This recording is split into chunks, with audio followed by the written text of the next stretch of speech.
Hello friends, welcome back to my YouTube channel. So ಇವತ್ತಿನ video ಒಳಗ ನೀವು ಒಂದು ಆಲ್ಮೋಸ್ಟ್ 15 to 1 month ಏನು ಒಂದು ಪೆಂಡಿಂಗ್ ಕ್ವೆಶ್ಚನ್ಸ್ ಇದ್ದುಲ್ಲ ಎಲ್ಲಾ ಕ್ವೆಶ್ಚನ್ಸ್ ಗಳಿಗೆ ಇವತ್ತಿನ ಒಂದು ವಿಡಿಯೋ ಒಳಗ ಆನ್ಸರ್ ಮಾಡ್ತೀನಿ. ಸೊ ವಿಡಿಯೋನ ಎಂಡ್ ವರ್ಗೂ ನೋಡ್ರಿ ಅಂಡ್ ಇನ್ನವರೆಗೂ ಯಾರ್ ಚಾನೆಲ್ ಗೆ ಸಬ್ಸ್ಕ್ರೈಬ್ ಆಗಿಲ್ಲ ದಯವಿಟ್ಟು ಚಾನೆಲ್ ಗೆ ಸಬ್ಸ್ಕ್ರೈಬ್ ಆಗ್ರಿ ಮತ್ತೆ ಸಪೋರ್ಟ್ ಮಾಡ್ರಿ. ಸೊ ಫಸ್ಟ್ ಕ್ವೆಶ್ಚನ್ ಏನೈತೆ ಅಂದ್ರ HIV ಬಗ್ಗೆ ಒಂದು ಕಮೆಂಟ್ ಅದ. ಪೂರ್ತಿ ಕಮೆಂಟ್ ಓದಂಗಿಲ್ಲ, ಜಸ್ಟ್ HIV ಪಾಸಿಟಿವ್ ಇದ್ರೆ IAS ಆಫೀಸರ್ ಆಗಬಹುದೇನಾ ಅನ್ನೋ ಒಂದು ಕ್ವಶನ್ ಗೆ ಆನ್ಸರ್ ನ ಇವತ್ತಿನ ಒಂದು ವಿಡಿಯೋ ಒಳಗ ಮಾಡ್ತೀನಿ. ಸೊ ಭಾರತದೊಳಗ ಇನ್ನವರೆಗೂ ಇಂತ ಒಂದ್ ಯಾವ್ದೇ ರೀತಿ ಕಾನೂನು ಇಲ್ಲಲ್ಲ. HIV ಪಾಸಿಟಿವ್ ಇರೋರನ್ನ IAS ಆಫೀಸರ್ ಆಗದೆ ತಡೆಯುವಂತ ಯಾವುದೇ ರೀತಿ ಕಾನೂನುಗಳು ಇಲ್ಲ. ಇದರ ಅರ್ಥ HIV ನೀವು ಒಂದು ಪಾಸಿಟಿವ್ ಇದ್ರೂ IAS ಆಫೀಸರ್ ಆಗ್ಬಹುದು. ಈ ತರ ಎಷ್ಟೋ ವಿದ್ಯಾರ್ಥಿಗಳು ಇರ್ತಾರೋ IAS IPS ಕನಸುಗಳನ್ನ ಕಂಡಿರ್ತಾರೋ, ಬಟ್ ಮನ್ಸೊಳಗೆ ಎಲ್ಲೋ ಒಂದು ಭಯ, ಟೆನ್ಷನ್, ಸ್ಟ್ರೆಸ್ ಇರ್ತದ. ಸೊ ನಾವು ಬರೀಬಹುದೇನಾ UPSC ಎಕ್ಸಾಮ್ ನ, IAS ಆಗ್ಬಹುದೇನಾ, IPS ಆಗ್ಬಹುದೇನಾ, IFS ಆಗ್ಬಹುದೇನಾ ಅಂತ ಕೇಳ್ತಿರ್ಲಿ ನೀವು IAS UPSC ಅಥವಾ ಸಿವಿಲ್ ಸರ್ವೆಂಟ್ ಆಗಬಹುದು. ಅಂಡ್ UPSC ಪರ್ಟಿಕ್ಯುಲರ್ಲಿ ಇಲ್ಲಿ ಕ್ವಶನ್ UPSC ಬಗ್ಗೆ ಕೇಳಿರೋದ್ರಿಂದ UPSC ಒಳಗ ಒಂದು ಮೆಡಿಕಲ್ ಟೆಸ್ಟ್ ಒಳಗನು ಎಲ್ಲೂ ಮೆನ್ಷನ್ ಮಾಡಿಲ್ಲಲ್ಲ HIV ನಿಮ್ದು ಪಾಸಿಟಿವ್ ಇರಬೇಕು ನೆಗೆಟಿವ್ ಇರಬೇಕು, ಈ ತರ ಯಾವುದೇ ರೀತಿ ಮೆನ್ಷನ್ ಇಲ್ಲ. HIV ಒಂದು ಟೆಸ್ಟ್ ಬಗ್ಗೆನ ಅಲ್ಲಿ ಮೆನ್ಷನ್ ಇಲ್ಲ. ಇನ್ನ ಹೆಲ್ತ್ ಮಿನಿಸ್ಟ್ರಿ ಒಂದು ಸ್ಟೇಟ್ಮೆಂಟ್ ಪ್ರಕಾರ HIV ಒಂದು ಪಾಸಿಟಿವ್ ಸ್ಟೇಟಸ್ ನ ಇಟ್ಕೊಂಡ ಕೆಲಸದೊಳಗ ತಾರತಮ್ಯ ಮಾಡೋದು ತಪ್ಪು. ಹಿಂಗಾಗಿ HIV ಸ್ಟೇಟಸ್ ನ ಕಾನ್ಫಿಡೆನ್ಶಿಯಲ್ ಆಗಿ ಒಂದು ಗೌಪ್ಯತೆಯನ್ನ ಕಾಪಾಡ್ತಾರೋ. ಯಾಕಂದ್ರೆ ಅವ್ರ ರೈಟ್ ಟು ಎಂಪ್ಲಾಯ್ಮೆಂಟ್ ಒಂದು ಹಕ್ಕಿಗೆ ಚ್ಯುತಿ ಬರಬಾರ್ದಂತ ಹೇಳಿ. ಸೊ ನೀವು ಯಾವುದೇ ಭಯ ಬಿಟ್ಟು ನಿಮ್ಮ ಒಂದು ಪ್ರಿಪರೇಷನ್ ನ ಸ್ಟಾರ್ಟ್ ಮಾಡ್ರಿ. All the very best. ಇನ್ನ ನೆಕ್ಸ್ಟ್ ಕ್ವೆಶನ್ ನೋಡೋಣ.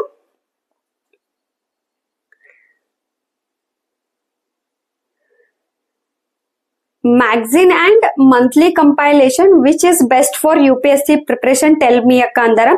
ಸೊ ಫಸ್ಟ್ ನಿಮ್ಗೆ ಕ್ಲಿಯರ್ ಮಾಡೋದೇನಂದ್ರ ಮ್ಯಾಗಝಿನ್ ಮಂತ್ಲಿ ಕಂಪೈಲೇಷನ್ ಎರಡು ಅಂದ್ರ ಒಂದನ ಅದ. ಮಂತ್ಲಿ ಕಂಪೈಲೇಷನ್ ಮ್ಯಾಗಝಿನ್ ಅಂತಾರ, ಮ್ಯಾಗಝಿನ್ ಮಂತ್ಲಿ ಕಂಪೈಲೇಷನ್. ಸೊ ನೀವು ವಿಷನ್ IAS ತಗೋಬಹುದು, ಇನ್ಸೈಟ್ ಆನ್ ಇಂಡಿಯಾ ತಗೋಬಹುದು. ಕನ್ನಡ ಒಳಗ್ ಪ್ರಿಪೇರ್ ಆಗೋರು ನೀವು ಅರಿವು ಮ್ಯಾಗಝಿನ್ ಅನ್ನು ತಗೋಬಹುದು. ಇನ್ನ ಮ್ಯಾಗಝಿನ್ ಗಳ ಬಗ್ಗೆನ ಒಂದು ಟಾಪಿಕ್ ಅದ ನಂದು ಕರೆಂಟ್ ಅಫೇರ್ಸ್ ಒಳಗೆ ಯಾವ ನ್ಯೂಸ್ ಪೇಪರ್ ಓದ್ಬೇಕು ಅಂಡ್ ಯಾವ ಮ್ಯಾಗಝಿನ್ ಓದ್ಬೇಕು, ಯಾವ ತರ ಓದ್ಬೇಕಂತ ದಯವಿಟ್ಟು ಒಂದ್ಸಲ ಚೆಕ್ ಮಾಡ್ರಿ. ಡಿಟೇಲ್ಡ್ ಒಂದು ವಿಡಿಯೋ ನಿಮ್ಗ ಅವೈಲೇಬಲ್ ಅದ. ಇನ್ನು ಮ್ಯಾಮ್ ಎಕ್ಸಾಮ್ ಅಲ್ಲಿ OMR ಶೀಟ್ ಹೇಗೆ ಫಿಲ್ ಮಾಡೋದು ಅಂತ ಒಂದು ವಿಡಿಯೋ ಮಾಡಿ ಅಂತ ಹೇಳಿ ಒಂದು ಕ್ವಶನ್ ಅದ.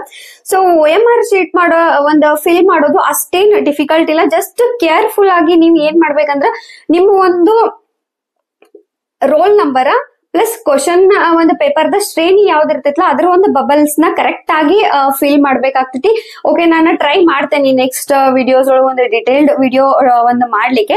ಬಟ್ ಇನ್ ಶಾರ್ಟ್ ಆಗಿ ನಿಮಗೆ ಹೇಳೋದಂತಂದ್ರೆ ಫಸ್ಟ್ ಅಲ್ಲಿ ನಿಮ್ಗೆ ಒಂದು ನಂಬರ್ ಕೊಟ್ಟಿರ್ತಾರೆ, ನಿಮ್ ರೋಲ್ ನಂಬರ್ ನ ಕರೆಕ್ಟ್ ಹಾಕ್ರಿ. ಅದ್ರ ಕೆಳಗೆ ನಂಬರ್ಸ್ ಇರ್ತಾವಲ್ಲ ಕರೆಕ್ಟ್ ಆಗಿ ನೀವಲ್ಲಿ ಬಬಲ್ಸ್ ಗಳನ್ನ ಫಿಲ್ ಮಾಡ್ಬೇಕಾಗಿತ್ತು. ಒಂದ್ ಚೂರ್ ಏನಾರ ನೀವು ತಪ್ಪು ಮಾಡಿ ಅದನ್ನ ಕಾಟ್ ಹಾಕ್ತೇನಿ ಅದು ಅಂತಂದ್ರ ನಿಮ್ದು ಬಹಳ ಹೆವಿ ಪ್ರಾಬ್ಲಮ್ ಆಕೈತಿ. ಯಾಕಂದ್ರೆ OMR ಶೀಟ್ ಗಳನ್ನ ಮಷಿನ್ ಚೆಕ್ ಮಾಡ್ತೈತಿ, ಮನುಷ್ಯರಲ್ಲ, ಟೀಚರ್ಸ್ ಅಲ್ಲ, ಲೆಕ್ಚರರ್ಸ್ ಅಲ್ಲ. ಹಿಂಗಾಗಿ ಕರೆಕ್ಟ್ ಆಗಿ ಡಿಟೆಕ್ಟ್ ಆಗಂಗಿಲ್ಲ. ಸೊ ನೀವು ಎಕ್ಸಾಮ್ ಬರ್ತದ್ದು ವೇಸ್ಟ್ ಆಗ್ತದೆ. ಸೊ ಕೇರ್ಫುಲ್ ಆಗಿ ನೀವು ಬಬಲ್ಸ್ ನ ಫಿಲ್ ಮಾಡ್ಬೇಕಾಗ್ತದ. ಇನ್ನೊಂದು ಕ್ವಶನ್ ಅದ, ಮ್ಯಾಮ್ ಪ್ರಿಲಿಮ್ಸ್ ಎಕ್ಸಾಮ್ ನಲ್ಲಿ ನೆಗೆಟಿವ್ ಮಾರ್ಕ್ಸ್ ಇರುತ್ತೆ ಅಲ್ವಾ? ಒಂದು ವೇಳೆ ನಾವು ನಮಗೆ ಉತ್ತರ ಗೊತ್ತಿಲ್ಲ ಅಂತ ಆ ಪ್ರಶ್ನೆಗೆ ಉತ್ತರ ನೀಡದೆ ಖಾಲಿ ಬಿಟ್ಟರೆ ಆಗ ಕೂಡ ನೆಗೆಟಿವ್ ಮಾರ್ಕ್ಸ್ ಅಂತ ಆಗುತ್ತಾ ಅಥವಾ ಅದು ನೋ ನೆಗೆಟಿವ್ ನೋ ಪಾಸಿಟಿವ್ ಅಂತ ಆಗುತ್ತಾ ಅಂತ ಹೇಳಿ. So first thing, yes, negative marking ಅಂತೂ UPSC ಪರೀಕ್ಷೆ ಒಳಗ ಐತಿ, ಪ್ರಿಲಿಮ್ಸ್ ಒಳಗ ಅದ. ಸೊ ಈಗ ನೀವೇನಾರ ಕ್ವಶನ್ ನ ಆನ್ಸರ್ ನಿಮಗ್ ಗೊತ್ತಿಲ್ಲ ಅಂತ ಹೇಳಿ ಬಿಟ್ಟು ಬಂದ್ರಿ ಅಂತಂದ್ರೆ ಅದು ಯಾವುದೇ ರೀತಿ ನಿಮ್ಮ ನೆಗೆಟಿವ್ ಅಂಕ ಕೌಂಟ್ ಆಗಂಗಿಲ್ಲ. ಸೊ ನೀವು ಆರಾಮಾಗಿ ಒಂದು ನೀವು ಕ್ವಶನ್ಸ್ ನ ಬಿಟ್ಟು ಬರ್ಬೋದು. ಬಟ್ ಅದ ಮಿಸ್ಟೇಕ್ಲಿ ನೀವೇನಾರ 2 ಬಬಲ್ಸ್ ಫಿಲ್ ಮಾಡಿದ್ರಿ ಅಂದಾಗ ಮಾತ್ರ ನೆಗೆಟಿವ್ ಕೌಂಟ್ ಆಗ್ತದ.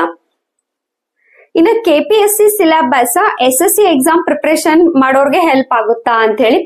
ಸೊ ಹೆಲ್ಪ್ ಆಗ್ತದ, ಬಟ್ ತೀರಾ ಜಾಸ್ತಿ ಓವರ್ಲ್ಯಾಪಿಂಗ್ ಏನಿಲ್ಲ. ಯಾಕಂದ್ರೆ ನೀವು SSC ಎಕ್ಸಾಮ್ ಒಳಗ ಮ್ಯಾಥ್ಸ್, ರೀಸನಿಂಗ್, ಆಪ್ಟಿಟ್ಯೂಡ್ ಇದ ಜಾಸ್ತಿ ಪ್ರಮಾಣದೊಳಗಿರ್ತದ.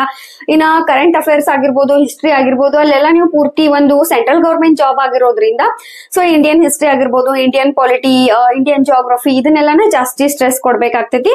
ಸೊ KPSC ಹೆಲ್ಪ್ ಆಗ್ತದ, ಬಟ್ ಬಹಳ ಕಡಿಮೆ ಒಂದು ಓವರ್ಲ್ಯಾಪಿಂಗ್ ಐತಿ KPSC ಸಿಲೆಬಸ್ SSC ಸಿಲೆಬಸ್ ಗೆ ಕಂಪ್ಯಾರಿಸನ್ ಮಾಡಿದಾಗ. ಸೊ ಐ ಹೋಪ್ ಕ್ಲಿಯರ್ ಆಗೈತೆ ಅನ್ಕೋತೇನೆ ಈ ಒಂದು ಟಾಪಿಕ್. ಅಕ್ಕ, ನಿಮ್ಮ ಪ್ರಕಾರ IAS ಆಗಲು PUC ನಲ್ಲಿ ಡಿಪ್ಲೊಮಾ ಬೆಸ್ಟ್, ಸೈನ್ಸ್ ಬೆಸ್ಟ್, ಇವೆರಡರಲ್ಲಿ ಯಾವ್ದು ಬೆಸ್ಟ್ ಹೇಳ್ರಿ ಅಂತ ಕೇಳ್ಯಾರ. ಇನ್ ಕೇಸ್ ನೀವು PUC ಸೈನ್ಸ್ ಮತ್ತ ಡಿಪ್ಲೊಮಾ, ಇಲ್ಲಿ ಇವರು ಡಿಪ್ಲೊಮಾನ ಎಕ್ಸಾಕ್ಟ್ಲಿ ಮೆನ್ಷನ್ ಮಾಡಿಲ್ಲ ಯಾವ ಡಿಪ್ಲೊಮಾ ಅಂತ ಹೇಳಿ, ಅದು CPನೋ ಅಥವಾ ಸಿವಿಲ್ ಇಂಜಿನಿಯರಿಂಗೋ ಯಾವ್ದು ಅಂತ ಹೇಳಿ. ಅಂಡ್ ರೀಸೆಂಟ್ ಆಗಿ ನಾ ಒಂದ್ ವಿಡಿಯೋ ಮಾಡೇನಿ, ಡಿಪ್ಲೊಮಾ ಒಳಗ ಟೆಕ್ನಿಕಲ್ ನಾನ್ ಟೆಕ್ನಿಕಲ್ ಎಷ್ಟು ಕೋರ್ಸ್ ಅದಾವು, ಯಾವ್ದನ್ ಮಾಡಿದ್ರ ಬೆಸ್ಟ್ ಕರಿಯರ್ ಅಪರ್ಚುನಿಟಿ ಐತಿ, ಅಂಡ್ UPSC ಗೆ ಯಾವ್ದು ಎಷ್ಟು ಹೆಲ್ಪ್ ಮಾಡ್ತೈತೆ ಅಂತ ಹೇಳಿ ಒಂದು ವಿಡಿಯೋ ಮಾಡೇನಿ, ದಯವಿಟ್ಟು ಚೆಕ್ ಮಾಡ್ರಿ. ಅಂಡ್ ಇಲ್ಲಿ ಇವರು ಡೈರೆಕ್ಟ್ ಆಗಿ ಸೈನ್ಸ್ ಬೆಸ್ಟೋ ಅಥವಾ ಡಿಪ್ಲೊಮಾ ಬೆಸ್ಟೋ ಅಂತ ಕೇಳಿದಾಗ UPSC ಪ್ರಿಪರೇಷನ್ ಪರ್ಟಿಕ್ಯುಲರ್ಲಿ ಮಾಡತಿದ್ರಿ ಅಂತಂದ್ರೆ PUC science compare to diploma best.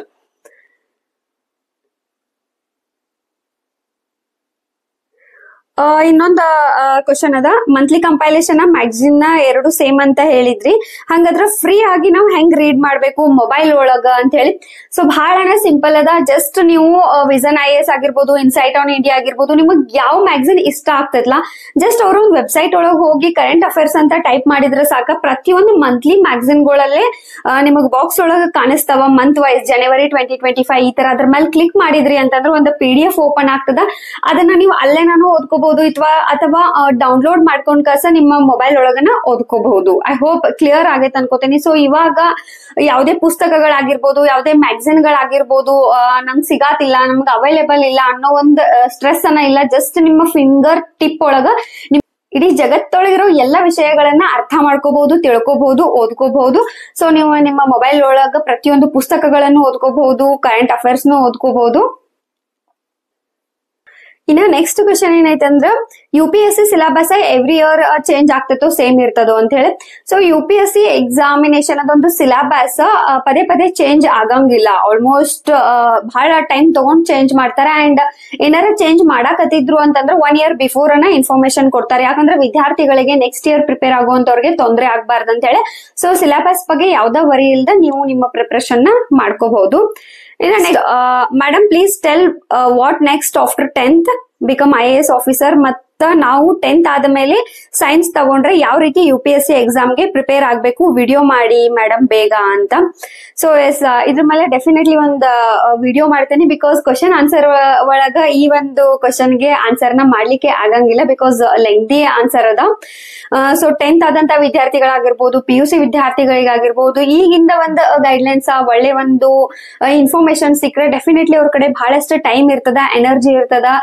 So ಹಿಂಗಾಗಿ ಡೆಫಿನೆಟ್ಲಿ ಒಂದ್ ವಿಡಿಯೋ ಮಾಡ್ತೀನಿ. ಇನ್ನೊಂದು ಕಮೆಂಟ್ ಅದ, ನಿಮ್ಮ ವಿಡಿಯೋಸ್ ನೋಡೋಕೆ ವೇಟ್ ಮಾಡ್ತಾ ಇರ್ತೀವಿ ಅಕ್ಕ, ವಿಡಿಯೋ ಮಾಡೋದು ಮಿಸ್ ಮಾಡಬೇಡಿ, ನಿಮ್ಮ ಮಾತು ಕೇಳೋಕೆ ತುಂಬಾ ಖುಷಿ ಆಗುತ್ತೆ, ನಿಮ್ಮ ಇನ್ಸ್ಪಿರೇಷನಲ್ ಟಾಕ್, ನಿಮ್ಮ ಎಲ್ಲ ಇನ್ಫಾರ್ಮೇಶನ್ ಸೋ ಇಂಪಾರ್ಟೆಂಟ್ ಅಕ್ಕ, always give information, don't be miss, ಒಳ್ಳೇದಾಗ್ಲಿ ನಿಮ್ಗೆ ಅಂತ.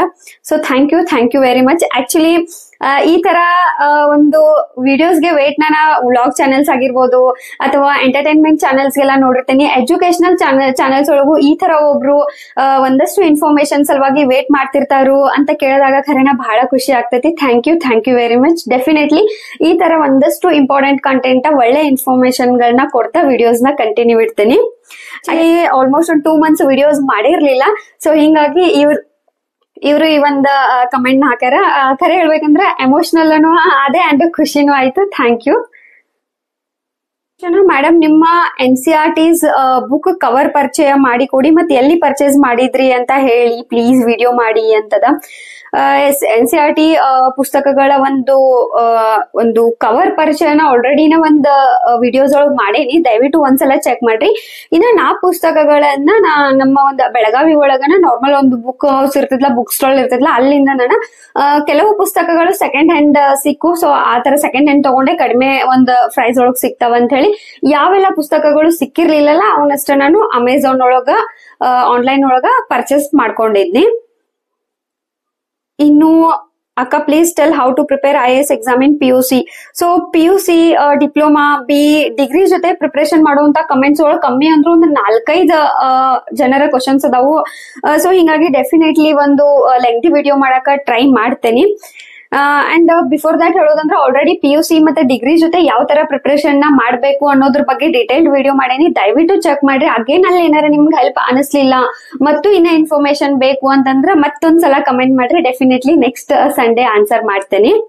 ಅಗೇನ್ ಕ್ವಶನ್ ಅದ, ನಾ ಇನ್ನು 10th ಅದೇನಿ. 10th ಆದ್ಮೇಲೆ ಯಾವ ತರ ಪ್ಲಾನ್ ಬಿ ಮಾಡ್ಕೋಬೇಕು, ಯಾವ ತರ ಒಂದು ಡಿಗ್ರಿ ಯಾವ್ದು ಸೆಲೆಕ್ಟ್ ಮಾಡ್ಕೊಳ್ಳಿ, ಇಂಗ್ಲಿಷ್ ಯಾವ ತರ ನಾ ಪ್ರಿಪೇರ್ ಮಾಡ್ಕೊಳ್ಳಿ, ಇಂಗ್ಲಿಷ್ ಒಳಗ್ ಪ್ರಿಪೇರ್ ಮಾಡ್ಲೋ, ಕನ್ನಡ ಒಳಗ್ ಪ್ರಿಪೇರ್ ಮಾಡ್ಲೋ, ಈ ತರ ಬಹಳಷ್ಟು ಕ್ವಶನ್ಸ್ ಗಳು 10th PUC ಅಂಡ್ ಡಿಗ್ರಿ ವಿದ್ಯಾರ್ಥಿಗಳು ಅದಾವು. ಡೆಫಿನೆಟ್ಲಿ ಒಂದು ವಿಡಿಯೋ ಮಾಡಿ 3 ಕ್ವಶನ್ಸ್ ಗಳಿಗೆ ಆನ್ಸರ್ ಮಾಡ್ಲಿಕ್ಕೆ ಟ್ರೈ ಮಾಡ್ತೇನೆ.